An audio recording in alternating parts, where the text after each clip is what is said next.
This is a special report from the KTVU newsroom. We have been following the catastrophic fire in the Oakland and Berkeley Hills all afternoon. We're back now with our continuing coverage. You're looking at live pictures of the Rockridge area. Homes, one after the other, structures burning, collapsing. We have no idea how many more than the 60 confirmed structures that have burned down. We don't know how many more than that have burned, but it's clear by the video we've been watching all afternoon and this early evening that possibly more structures than that. 5 people have been confirmed dead. Originally, we thought all 5 members belonged to the same family and were in the same home. We talked to Mayor Harris about that. He's saying he's not quite sure if some of those people were perhaps in their cars or in their home. We don't know, but we do know 5 people have been confirmed dead. Hospitals are reporting, Kaiser Hospital in Oakland reporting 25 to 30 people suffering smoke inhalation. Alta Bates Hospital on red alert. They're talking about maybe 4 people with burns and 5 people with smoke inhalation. Highland Hospital, several people with smoke inhalation. The smoke is a major problem right now. Carbon monoxide levels dangerously high. So we have a lot of problems out there. I do want to tell you, Elaine, we just got an update on the number of homes. They're now saying authorities are confirming that hundreds is the word that they're now using. Hundreds of homes have been engulfed in this flame. A paramedic on the scene also confirms the 5 dead, and according to that paramedic on the scene, the bodies are in one home. Whether they're all relatives, we don't know, and they have been unable to go inside to remove those bodies. But it's what we were saying earlier today when we were talking about first we had reports of 45 and then 60, and now we're getting this report, which is not surprising at all, hundreds of homes destroyed. Vern Hawkins is out there live, and he might be able to give us a little more information. Vern, what can you tell us? Well, we're back here at Lawton and Broadway in the Rockridge area. Leslie, it's dark here, although you wouldn't know much difference because it's been so dark anyway by the dark clouds and the smoke that's hung in here all afternoon. They're still fighting the fire up there, and we're having trouble here finding out information as to exactly where. We know their homes burned on Lawton. We've heard Margarita, another street up there, but how many homes, how many streets involved, that's still unknown. As we've been reporting tonight, the city of Los Angeles is a battleground in the wake of the not guilty verdicts in the Rodney King trial. And for the latest on the situation, we'll go back to Leslie Griffith for another live report. Leslie. Okay, Elaine, there are still dozens of fires going on around the city right now. The curfew is in effect, and in some areas it does seem that the officials, residents are abiding by that. Now, earlier in the evening, we wanted to show you a scene where there was a fire. It was in the Wilshire area. Now, this was an area that's predominantly a Latino community. Apparently, the police officers went out to that area. They were surrounding the firefighters, trying to protect them, and they had automatic weapons with them, keeping the crowd away. In the meantime, we were told that many of the Latino residents living in that community then surrounded police with machetes to try to protect them from the people who were trying to rough them up. Clearly, this anger has been festering in this community for some time. Anger precipitated not only by the Rodney King verdict, but another incident in March of last year. That was when a 15-year-old black girl was shot in the head while she was allegedly stealing a $1.79 bottle of orange juice. The Korean store owner was convicted and was given 5 years probation. There was rioting that night as well. And today, many of the Koreans that we spoke to in this community said that at least they believe in some part the violence was directed at their community.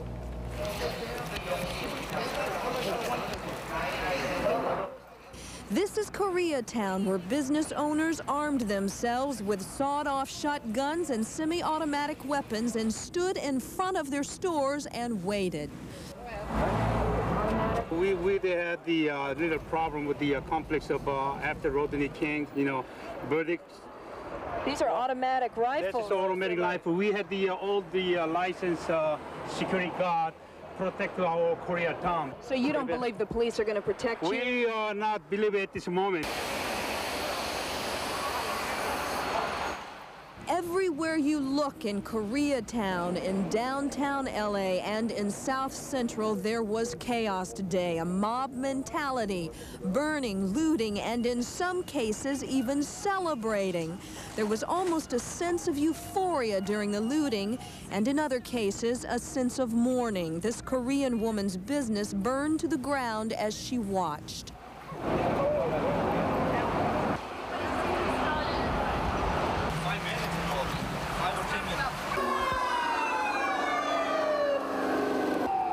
block from where that fire was happening, yet another fire. On the streets, police were hard to find. Much of the time, police spent guarding the firefighters who were trying to put out the fires. In many instances, you could see people everywhere, looting everywhere, and police nowhere in sight, and that's because they were doing what you saw in those pictures there. They were trying to protect the firefighters as they were putting the fires out. More than 300 injuries is what we're hearing now, 21 dead. Right now, the hottest spot in the city of LA is Hollywood Boulevard. We just came from that area. We showed you video earlier. Looting, people still trying to break through the windows. Police are in that area very heavily right now. So what we'll do now is we'll break down and we'll go back out there and keep an eye on things. Again, several people have been arrested. I would guess hundreds at this point. We've seen them arrested all over the city. I have no idea. I asked Chief Gates earlier, I said, what are you going to do with all these people when you bring them in? He said, I don't know what we're going to do with them. So that's a good question. We'll try to get an answer for it. We'll ask him again what he's doing with all the people. Leslie, you've been there since last night. Have you been in a situation where you felt personally in danger? Well, I think both Lloyd and I, several times during the day, have felt that way, yes. You've covered riots, Dennis. You know what it's like. What you try to do is you try to get some feeling what the crowd is like. And again, there are these pockets of anarchy, very hateful people that clearly just want to hurt someone. And oftentimes you try to make eye contact with as many people around you, watch as closely as you can and pick those people out and stay away from them. Mainly for us, what we try to do if we can is keep our lights out and walk with the crowds, try to be as inconspicuous as possible. We've been lucky so far. Okay, Leslie, thanks a lot. This footage has never been seen on television before, but it will be seen in court as evidence in a federal lawsuit. It's Huntsville, Texas, 1999, and two Ringling Brothers elephants, close friends Shirley and Benjamin, are going for a rare swim. When Shirley is asked to get out of the water, she does. But when Benjamin is asked to get out, he won't. Come here, Benjamin. In an affidavit, the trainer in charge of Benjamin offers no explanation as to why, but a former Ringling Brothers employee says there was a good reason Benjamin ignored the trainer. His trainer, Pat Harden, beat him every day. Benjamin drowned that day. He was 4 years old. Oh, God.